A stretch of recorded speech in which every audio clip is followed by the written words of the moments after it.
Welcome to RVing in New England, the nation's only forum that puts you on stage with some of the biggest names in the RV industry. And now your hosts, John DePietro and Bob Zagami.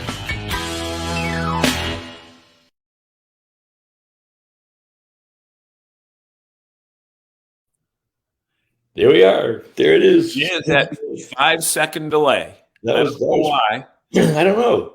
You hit that 5-second delay. But I did put you up first, John. 5, 4, 3, 2, 1. Yeah. And that was that. So look at everybody. Look at all these people we have waiting. Oh, look at it. Waiting tonight. Waiting to get into the show. How about that? But before we go to them, let's tell everybody that our sponsor for this show is Seacoast RV on Route 1 in Saco, Maine. And they are not our new sponsor anymore. They're our sponsor. And they're right on Route 1. They're in Saco. They're the #1 crop park model dealer in the United States and the #1 elevation park model dealer in the United States as well. And they have the full lineup of Winnebago, Class B, Class C, and some selected towable models. So with that being said, we want to thank them and let you know that they also have propane. And I just got some a couple weeks ago. Yep. And they have the coolest dogs, Bob.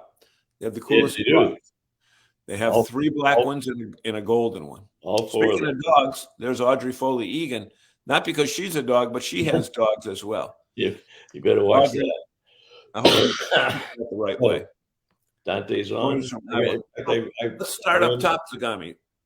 I ran into Dante when I was down at Seacoast the other day. He was picking up some things, and guess what? He's even thinking about trading in the gas motor home for a diesel pusher. Wow, he's liking life. I think I bumped into him on open house day when he ate 3 bags of kettle corn.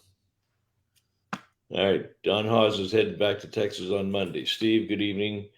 Jim Conboy, New England Ivory Roof. Silver Moose Restorations is in the house. Jerry's a little bit late. He was beat out there today. Evening from the Red Apple Campground in Kennebunkport, a nice campground.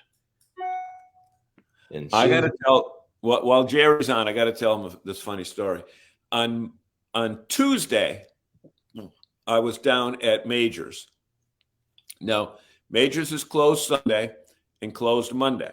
Right. Now, this year, because of Labor Day, they were closed Tuesday as well.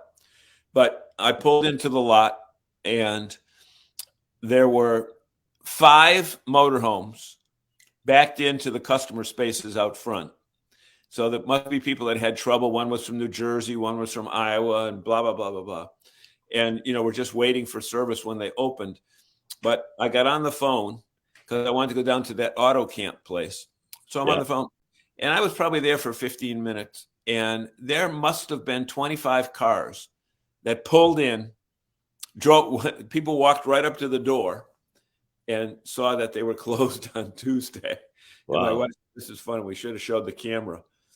But anyway, you know what? It's testimony to the service and the reputation that Majors has. Yeah. So hey, got Susan and Jim on. We're going to be bringing them up. They're in the lobby. And I'm going to bring them up around 7:10 or 7:15 because they've just returned from a great trip out west. And we're going to talk this is going to be a preview of a show that we do with them. In a couple of weeks, we're going to do a full show because they had such an incredible trip. But I asked them they want to come on tonight for a little while and talk about those summer stories, and they'll be joining us in a while. Zagami, this was supposed to be our fall show, as we swing from spring. Yeah, well, it does. I have both. We're going to have, if I do this right, we're going to have summer stories. Right. Why is this so slow? Oh, there we go. Summer stories. Right. And we'll have some fall favorites. Right. However, summer has stayed on at least through this weekend with 90-degree days, maybe 100 in Boston tomorrow. Well, it doesn't end till the 21st. So you know what? That is the technical part of it. But the reality part, especially when it comes to RVing, is that, Labor Day is pretty much your last day, because traditionally for the campgrounds, that's when the college kids remember back when college kids used to work during the summer? Right. Remember that? Yeah. Okay.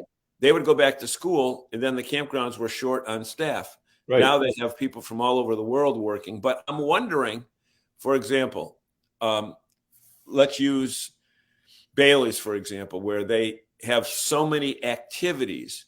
If losing their college kids is going to have an impact on it, only because of the fact that people are going to want to camp this weekend. They're going to want to. When I talked to Galen, he said he had kids from Russia, right, Jamaica, and Croatia. So they're not bound by that. They're in on the what do they call the H1 visas? No, J1, because they can't get college kids in Maine. Right. J1. Tony? What are you doing in Iowa? You on your way back to New Mexico, or from the Frog Rally, or are you seeking out a brewery in Iowa to have another beer tonight? Okay. Let's ask Steve Hogan if the tow company ever showed up. He said he called him at 7:00 this morning to tow his truck. And at 1:00 this afternoon, the truck was still sitting in his yard. So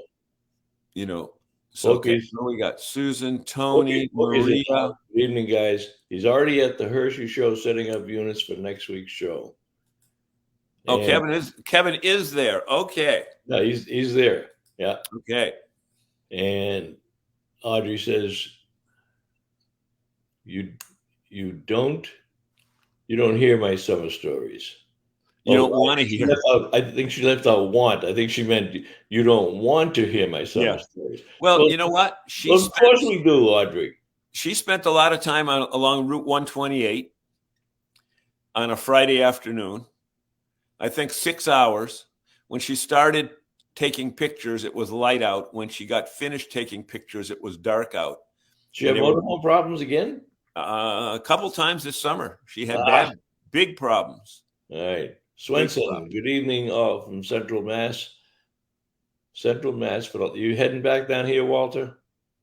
Let me know. I just I broke my speed record this last weekend. Audrey's going for a 6-week trip south. Hey, everybody, if you want to hear about a crazy man, listen to what Zagami's going to tell you right now. I left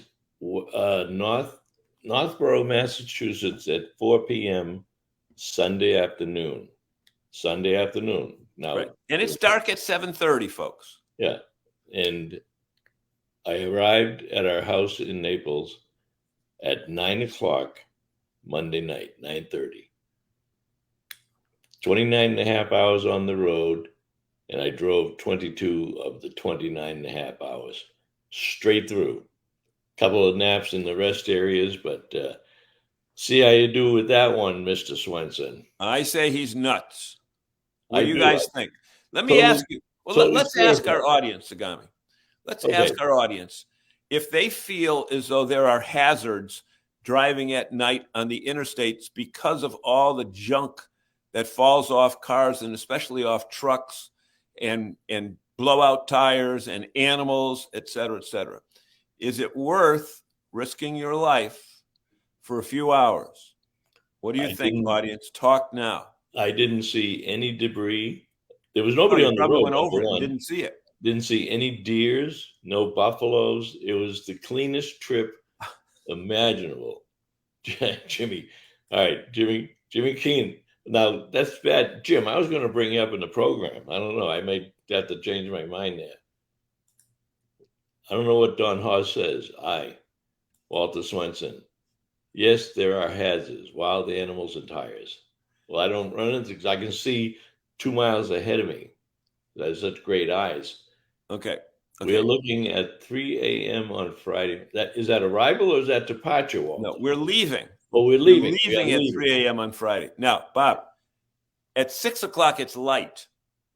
So Walter's going to spend half his time at Dunkin' Donuts making sure he gets a triple ripple macchiato special. Well, I did stop a couple of times at Dunkin'. Yeah. Okay. Couple of Starbucks, couple of Dunkins. Yeah. Steve Hogan has got it right. The 300 or 3 p.m., whatever comes first. No, 5 hours max. I get behind the wheel and I get excited and I just keep driving. Yeah. There's so many dead deer on the side of the road, I could make a fortune in rotten deer jerky. Yeah, well, Tony, Tony, if you got a roof rack, throw one on. Sometimes other people draw these animals. See, every time I drive with DePietro, he's worried about animals, and then we wind up seeing them. But I don't worry about the animals, so I didn't have any. Well, once you've hit one, you're a little bit more. Got a deer on 90 at night. Well, this time I went drive at night. I went 95 the whole way because there was no traffic. And Monday was even better. I flew through the George Washington Bridge at about 9 o'clock at night. Nobody going over the George Washington. The Vince Lombardi rest area was maybe half full. I've never seen so few people. Yeah, the drug dealers were taking the weekend off. They must have. Hey, folks. Charlie Butler says, got a deer on 90 at night. Thousands in damage. Never drove at night since. Hey, let me ask our audience another question. By the way, folks, I didn't say it at the start of the show. Wait a minute. I have to find somebody in my favor. There's nobody that thinks what you did was intelligent. It's crazy, man. I'm afraid of the animals. It must be too stupid. Huh? Okay. Let me ask this question, or let me make this statement. Well, it's 7:14. I got to bring Jim and Susan up. Yeah. Ladies and gentlemen, we do not take your viewership for granted. We appreciate it every Wednesday night when we hit that button at 7 o'clock and there's a line of people waiting to watch our show.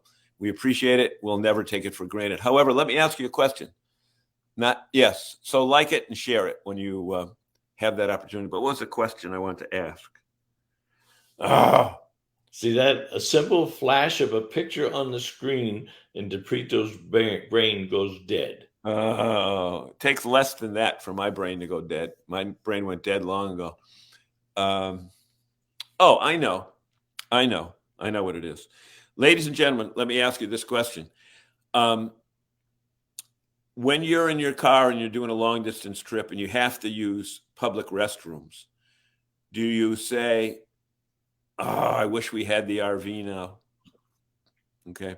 Or if you're traveling by airplane and they put 140 people into 130 passenger aircraft and you have to wait in line, and for some reason TSA pre-check didn't show up, so you had to go with normal people. Oh, the pilot. Do you ever say, I wish I had my RV? Just wondering if those are instances when you say, like I do, I should have taken the RV. Anyway, Zagami, you had something to say here. Jim and Susan, turn your camera on. I don't have anything. This is what I see on your slot. So you got a microphone. Where would that be? Where would the camera be? Bottom left. I get a little switch up here. There we are. There you go. Now, wait a minute. Jim, were you two sitting in the dark? Oh, that's Jim. Just waiting. I had no idea. Just waiting. Wait a minute. Were you sitting in the dark, John, hoping you could find the light switch? No, there's a switch on the top of my laptop screen. Security, Are you looking through a telephone? No, my laptop. Or a laptop. Can you lift it up so that you're looking straight at it instead of? There you go. Good.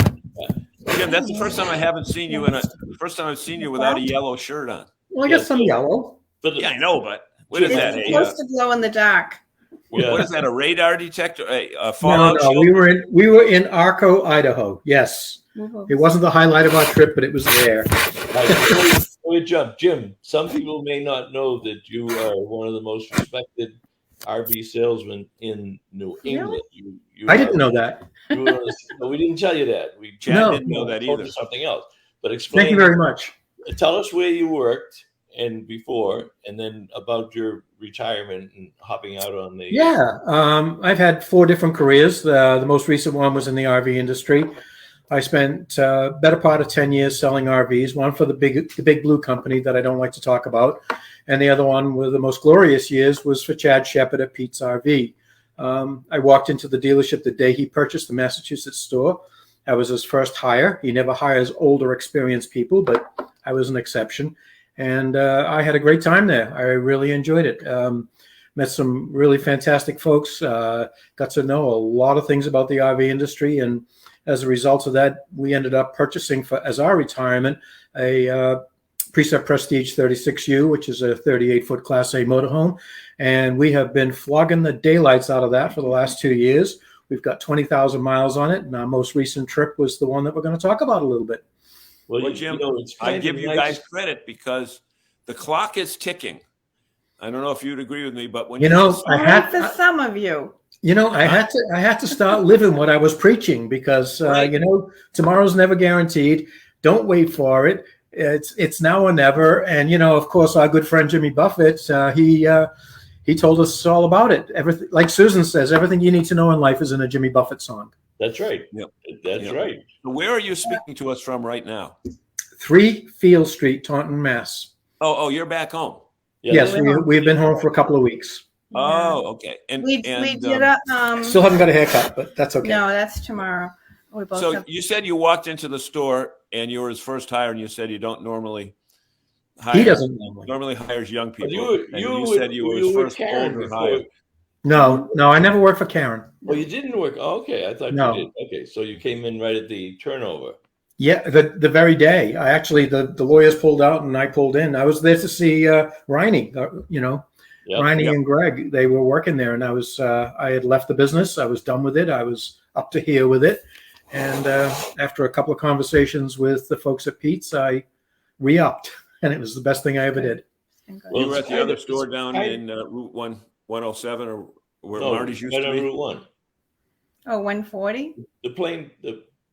Where Marty's used to be. Yeah, 79 and 140. Yeah.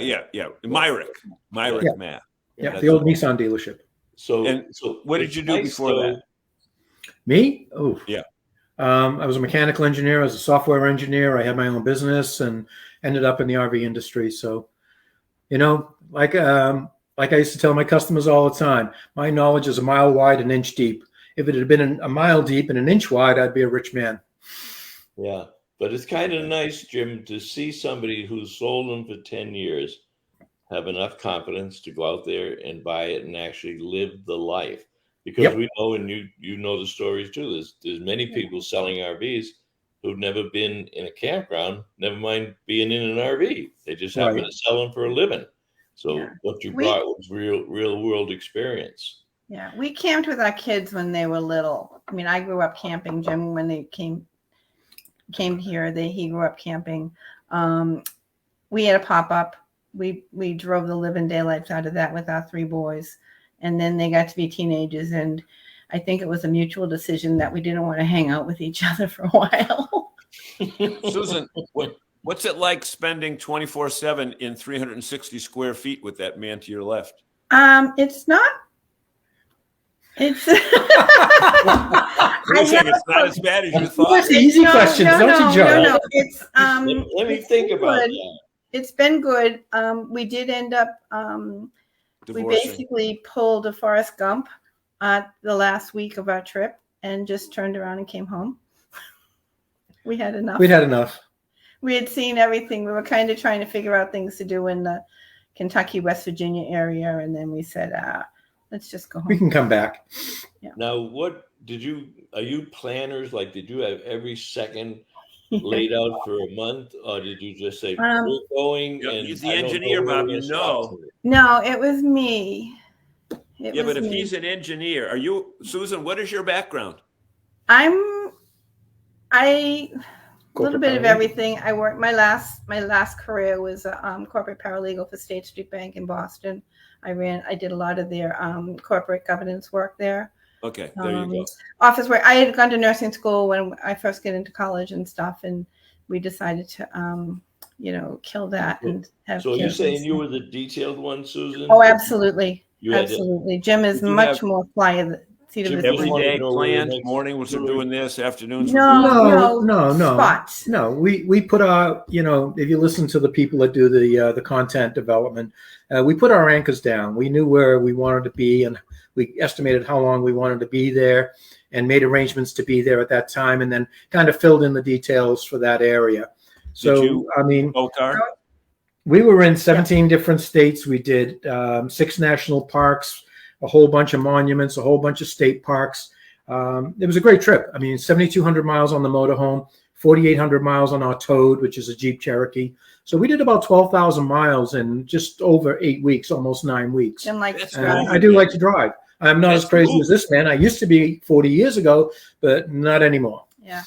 But to your question, John, I did book everything as far as our stays well ahead of time. Did you find that was mandatory, or did I you don't find know. that you There could were a have? couple that we got up in the middle of the night. I can't remember which one it was. Maybe Coulter Bay down in Teton, Yeah. which was so worth it. But when we were making the plans a year ago, the emphasis was on getting your reservations in, because that was still in the midst of everything that was going on. Yeah. Our experience on the road was that there were plenty of sites I don't know if they were available, but the people weren't occupying them. So I think we're seeing a drop off on the 100% occupancy.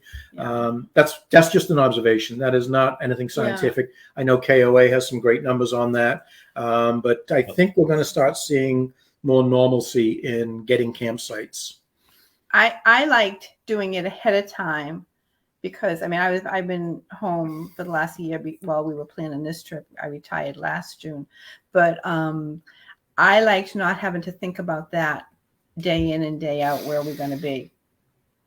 Mm-hmm. That was already taken care of. We knew where we would be. We knew the big bucket places we wanted, and we'll talk about this on another day. Yeah, and a big plug for Joel and Harvest Hosts and Boondockers Welcome. Yeah, I think we used 8 Harvest Hosts, a Boondockers Welcome. We tried out a Love Stop, and we also did 1 Cracker Barrel.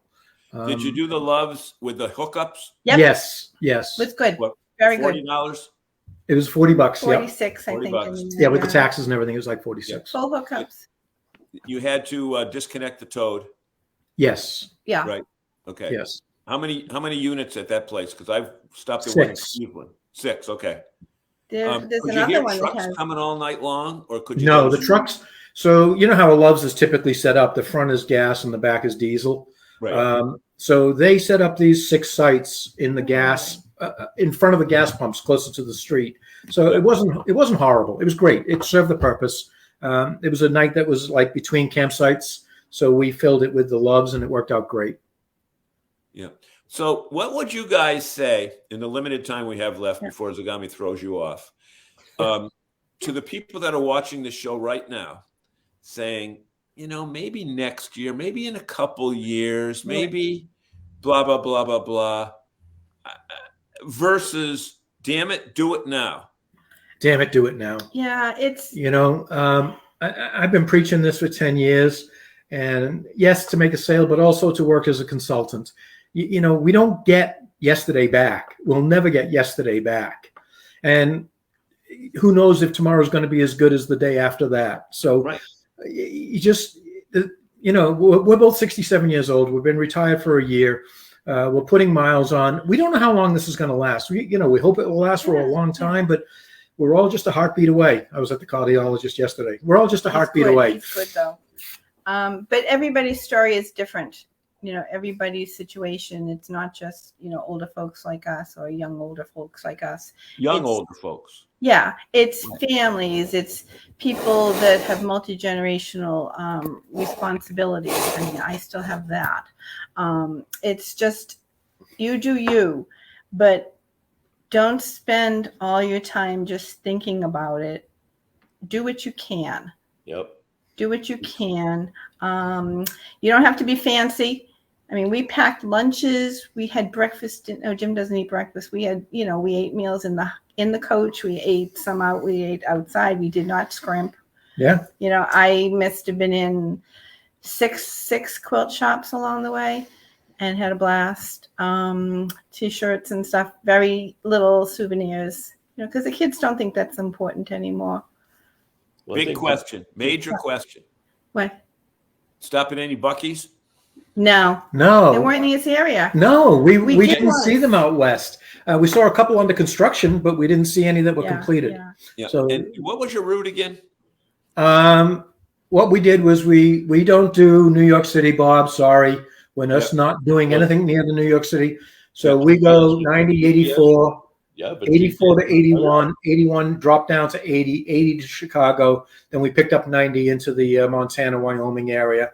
And then we bebopped along the Continental Divide in the Rockies for a few weeks and ended up in Denver. And then we turned back and we came Route 70. 70, a little south. 80, the northern one. No, We did the So- northern. We didn't do. we did 70 to 80. Yes. 70. Did you yeah. stop at the RV Hall of Fame? That wasn't this trip. That was last trip. We were out in the spring for a month and we went there. Okay. But Jim forgot to mention what was my favorite state actually was South Dakota.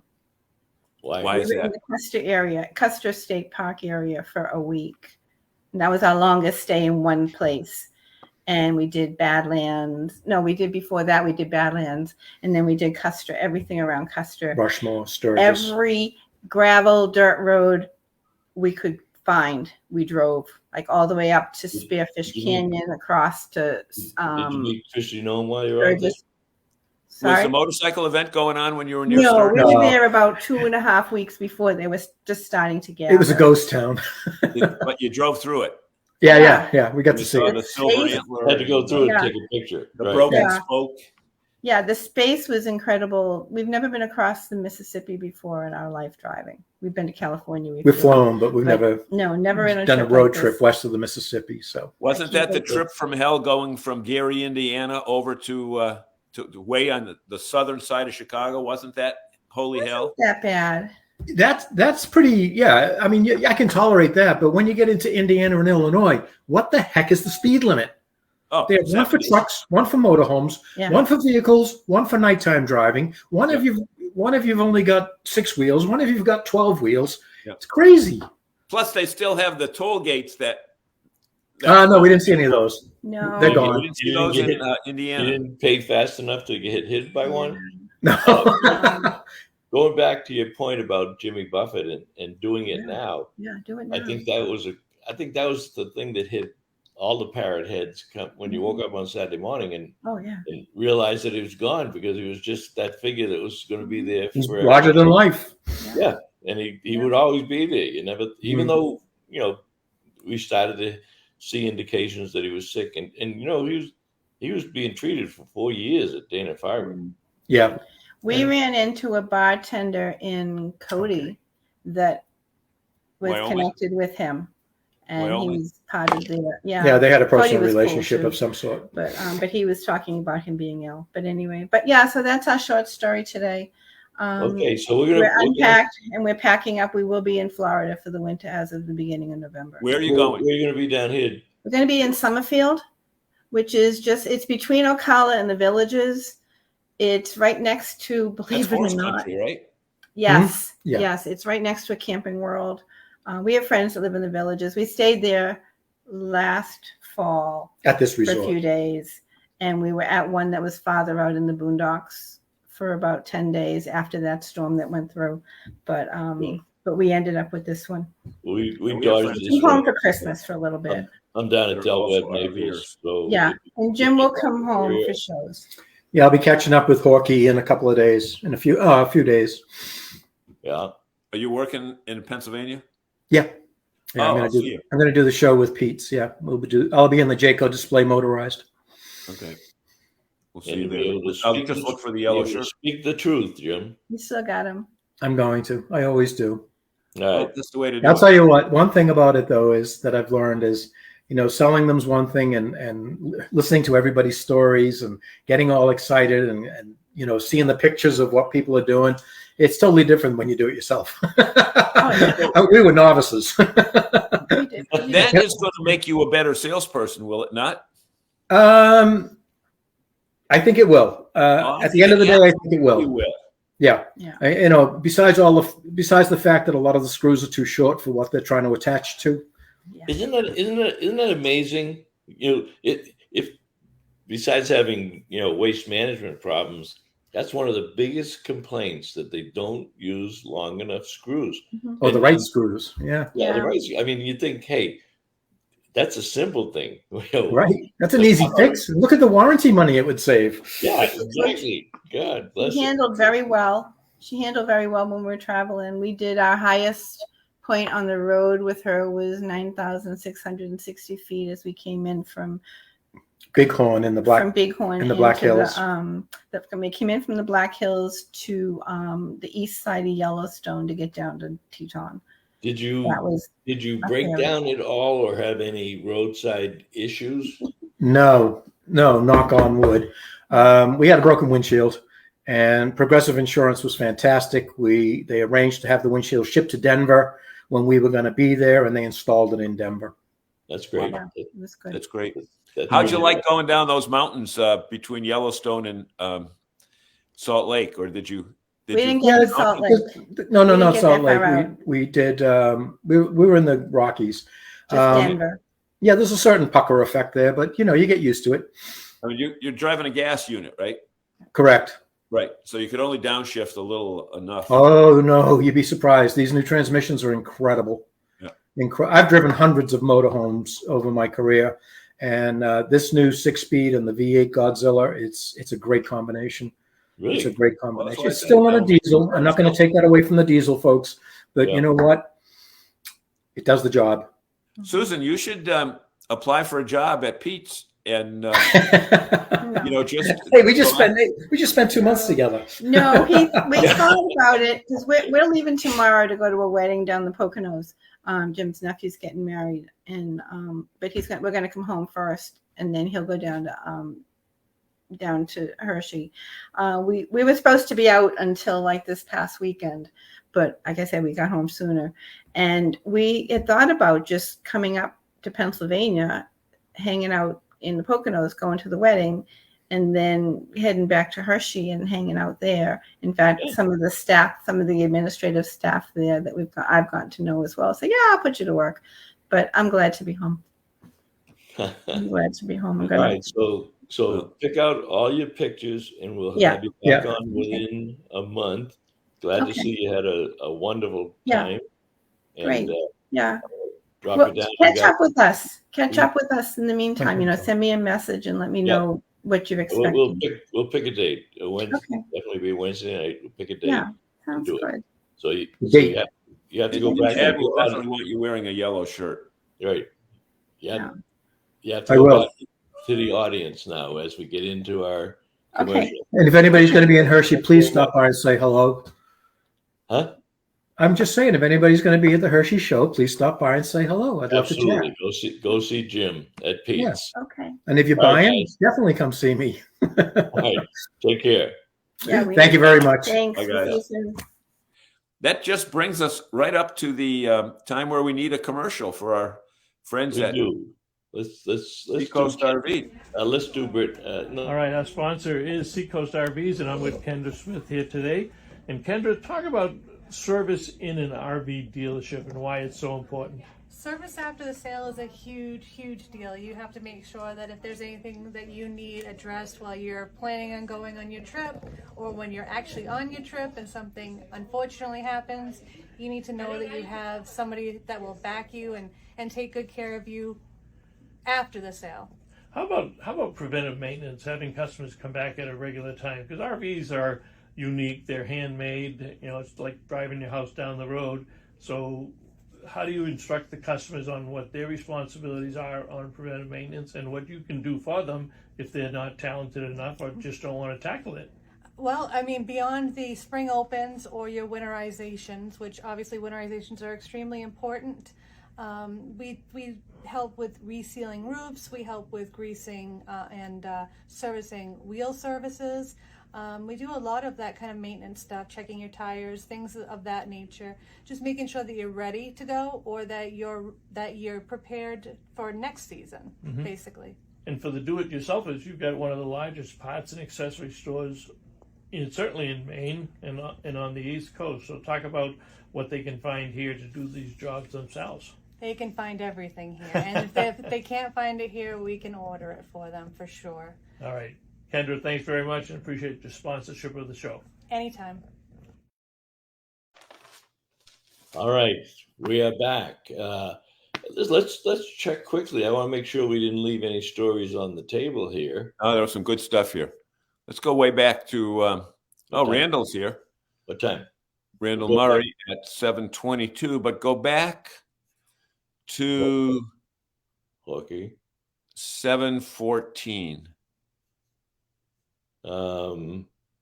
Wait a minute. Actually, go back before that, man. Yeah. To Maria. Looking forward Maria to at 7:14. Okay, I'll get there. September trip until we leave October 1st for a 6-week trip south. All right. Maybe we'll catch up with you when you're south. Tony, I asked him why he stayed in Iowa. On our way home and stopped at Amana Colonies, where they have a brewery. Well, what a surprise, Tony. All right, we're heading down on Friday, and we'll be making the drive nonstop. Attaboy, Walter. I'm glad a couple of us still have that youthful vigor in us. Yeah, you call it youthful vigor. Most of our audience calls it something different.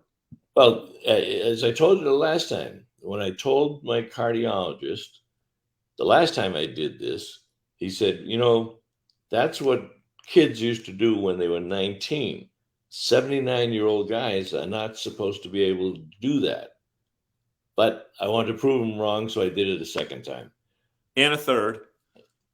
Well, two deliberate ones, and then a third one. Huh. What we got for Charlie, evening from Oswego, New York. Charlie, aren't you from Indiana? Let's see. Excuse me. Audrey, what's she talking about there? What time was that? One of our stories, but I don't know which one. 6.5. We're talking about you making that drive. On the phone. AAA sucks.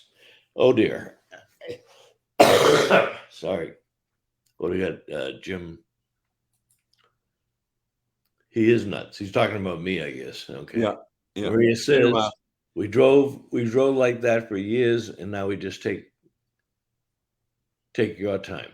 No, you don't take my time. You take your time. Okay. Talking 4 to 5 days to get to Texas. Faster is just crazy. Okay. I've been so many dead deer on the side of the road, I could make a fortune. Okay, you got that because you went out of sequence. 300 miles or $3 or 3 p.m. each day, whatever. Yeah, that's what I would typically do. Yeah, that's a good plan. You're crazy. We have a trip planned where 5 hours max between destinations, utilizing some harvest hosts. Okay, that's Thank good. you, Audrey. Jim Roy says, I can't say much. Did that the last 2 weekends in a 73-year-old car. I love that little buggy that you've been taking around. You've been driving that around a lot. Now, are you displaying that at the shows that you go to, Jim? I imagine that's what people do when they take their classic cars. And you got the Old Orchard Beach Classic Car Show coming up next weekend. I think the 16th and 17th, or 15th and 16th. Are you showing at Old Orchard, Jim? Charlie Butler got a deer on 90 at night. We did that one. Dante with Crazy Man. Doing that for 40 years, and we never hit a deer, and we always drive at night. I'm with you, Maria. I'm with you. Bob was just in a hurry to get away from John. Thanks, Don. John, I never travel either way. My land yacht goes with me. Smart, Jerry. Whatever suits each driver. When I came back to Indiana for open house, I'm going to clock a lot of miles and drive as long as I can. Good. Bob, we used to try the long drives, but now we are done with it.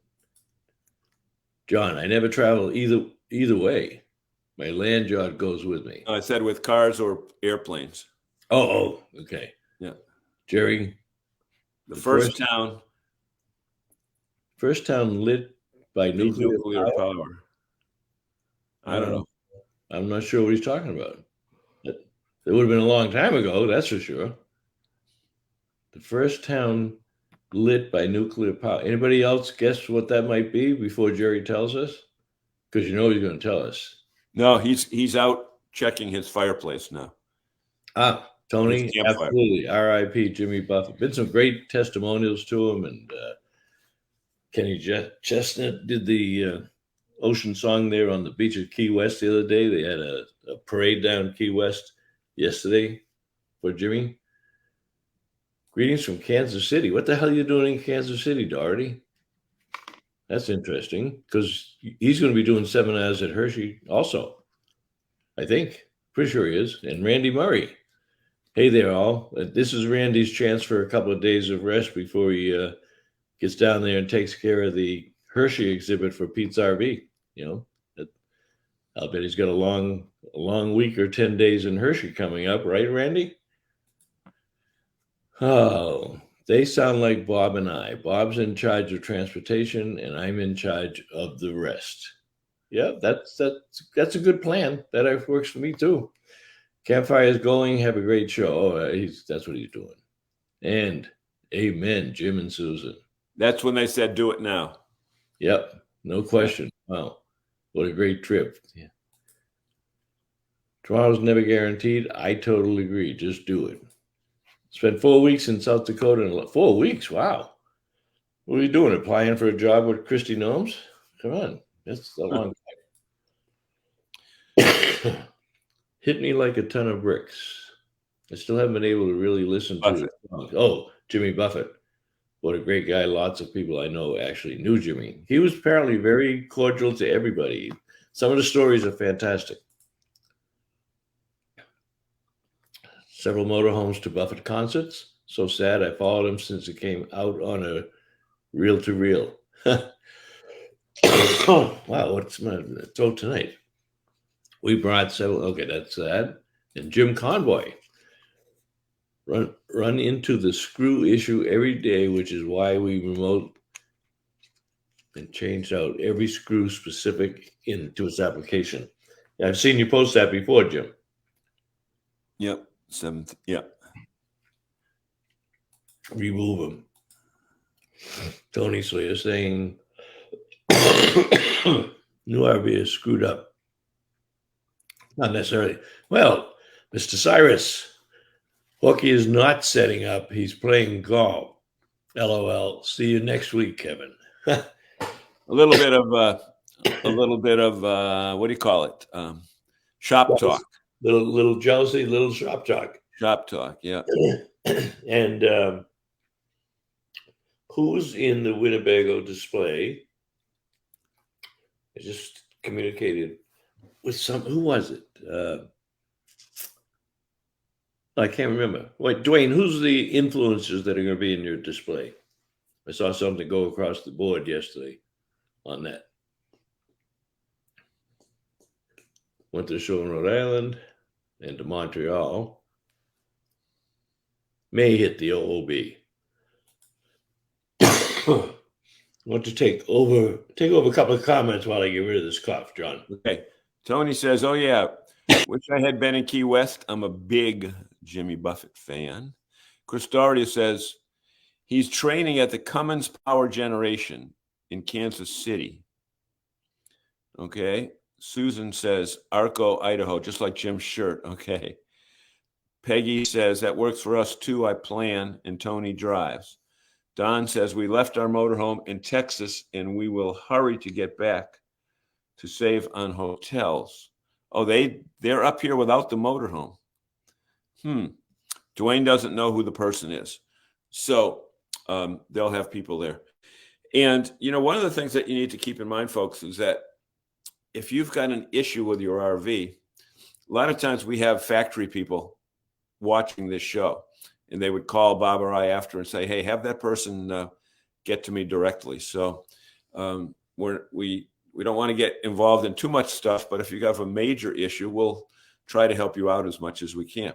Now, the other thing that I have a question to you all is, are you planning on anything this weekend RV wise based upon the weather forecast in New England? Or were you going to kind of, do the soccer games and the football games thing? Are you staying out longer in the RV? Because I was going to say, now that you don't need the air conditioner to fall asleep, although you probably do. People love, there's flea markets everywhere now. There's county fairs, there's town fairs, there's farmers markets all over. All those things, all over the place. So anybody going anywhere exciting this weekend that they're going to share with us? And we'll be happy to let others know about it. So tell us that as well. And we did, as work between Hershey and Open House going to Acadia. Oh, wait a minute. Oh, John. Okay. Hey, Dwayne, before you go up there, call me, because if you're going to go into Bar Harbor, there's this electric car that you can rent called Acadia Gem. And if you know the specific date you're going to be there, if I still have the manager's number, I'll call him. He said, if you have any friends, and they're made by Skidoo or Polaris, one of those companies, but they're electric, and you can drive all through Acadia with them. We did it back in June, I think it was, and it's a pretty cool thing.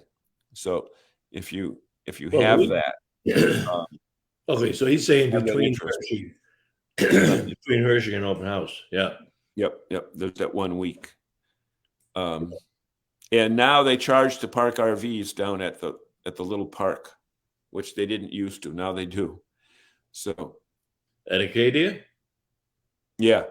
No, at down at Bar Harbor on the main street. Oh, okay. Yeah. Well, most people just park them on the street or wherever. And well, you're not going to park down by the busy town part. No, by that park. No. Yeah, that's a nice walk. Chris, are you flying back and then driving down? You must be doing that. Unless, Chris, do you have your RV with you in Kansas City? Maybe you dropped it off in Hershey. Oh, it's Solus. Okay. Counts as a van. Okay. Jim Conboy, yes, we'll be at State Line this weekend. Halo's Wish next week at Normandy, then Charlie Brown's, then back to Ron's. Wow, hey, you are rocking. I'm so happy to see that. What's Charlie Brown? Chris wrote yes and no, but I don't know what the questions were. Chris, are you flying back and then driving to Hershey? I think that's what. Yeah, and I think he said no to me, saying he may have left the unit at Hershey and flew out. I think. Oh, flew out from Philadelphia. Where's Charlie Brown's? Do you know, John, for Jim Conboy there? I think it's in Connecticut. Is that a campground? Yeah, I'm not sure. Right? Just got back from 8 days at Greenwood Lodge campsites in Bennington, Vermont. Sounds like it. He goes up to Vermont, yeah. Yeah. But then did he fly to Kansas City from Vermont? Or did he go back? I bet you he went to Bradley. Yeah, I don't know. It depends. Either way, Chris, we got to get together for one night at least in Hershey. Yeah. And Dwayne, same thing. You can take us out whenever you want. That Horky isn't. Taking my Solus. Okay, counts as a van. Convoy.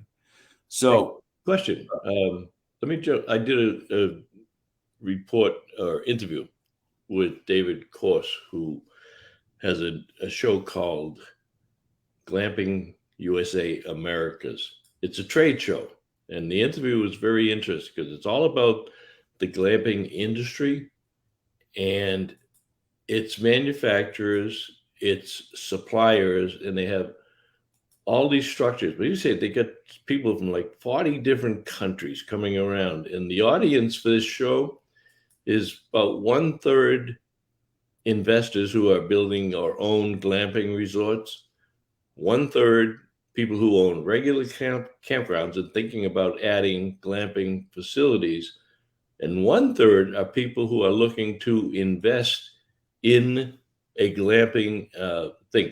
They have workshops, they have financial people coming out telling them how to finance. So if you ever thought about building out or owning a glamping facility, and this, there's a lot of us users that camp for years and years and then say, it would probably be a lot of fun to own a campground or a glamping facility. Well, it is fun, but it's an awful lot of work. And this is the only show of its kind for people who are thinking about glamping resorts. However, let's be perfectly clear here, Bob. There's so many people that said, "Oh, when I retire, I'd love to own a campground." Right. They are in for what is known as a rude awakening, because with a campground, you don't work 40 hours a week, 80 hours a week. You work 168 hours a week because you're always working. Okay. And it's just not something you want to do when you think you want to retire. Right. Oh, that looks, we love camping, so it would be so much fun to own a campground. Meet all those people every day, say hello, smile. It's a little different. So if you were thinking about doing it, and maybe you should go to the Glamping USA America show and sit and listen, because it's an interesting industry, and it's very interesting when you consider that the economy is a little bit slow. RV sales are back to normal routines. Campgrounds are doing well still, but this show is taken up. It's almost double the size of what it was last year. And like I say, people come from all over the world and all over America to get their education on Glamping USA. Do that. Cool. A couple of last minute comments. A lot of good things coming up, and great audience. You know what? Yeah. Great. It's so nice to be able to just keep reading comments. Let our audience tell everybody, what they think, because our audience are campers. These are the most fun shows that we do, where we can banter back and forth. Yeah. And it shows. I mean, our attendance tonight is way up there. People really enjoy it, and we appreciate your comments. So Don Hawes says, owning a campground is a lot of work and hassle. Well, every job is, but hopefully some parts of it are fun. Audrey says, John DePietro, I echoed your comment on owning a campground in retirement. Yeah, that's not the thing I'd want to do in retirement. Especially, what amazes me though is that people who have camped all their life, who have spent a lot of time in campgrounds, who have seen the issues and the problems that come up with different neighbors and RVers, and the changing demographics of it. I'm not sure I'd want to own a campground right now. Well, on that changing demographics thing, we had a long conversation. You had him on one day, I had him on another day, but it was the same topic, about the new camper that has come onto the scene since 2020 with COVID.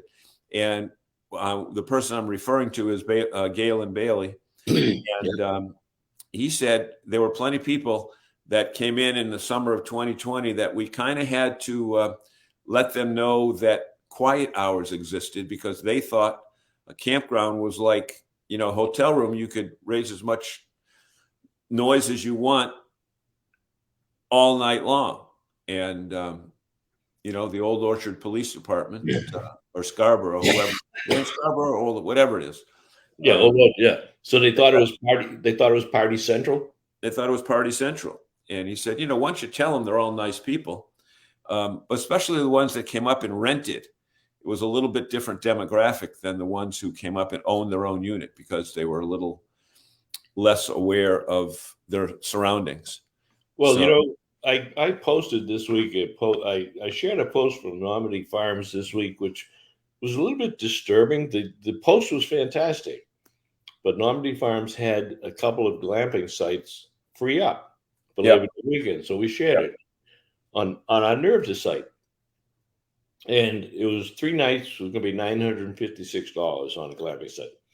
Well, the amount of negative comments was overwhelming.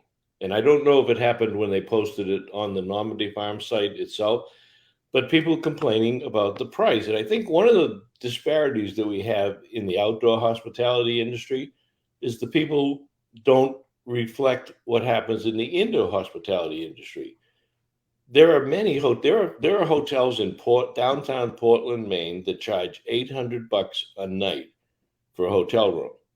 For Now two there are people, also there are or also maybe four. $100 night hotel rooms. So there is nothing wrong with 3 nights for $1,000 in a glamping site if that's what the marketplace will draw. If you don't want to spend $1,000 for 3 nights, then don't. But go. There are a ton of private campgrounds that people say, "Well, I can't find sites." Well, that's because you're trying to find the site at the most popular campground in the most popular destination on where you want to be on a specific date. But there are plenty of private campgrounds that you can still get for under $100 a night.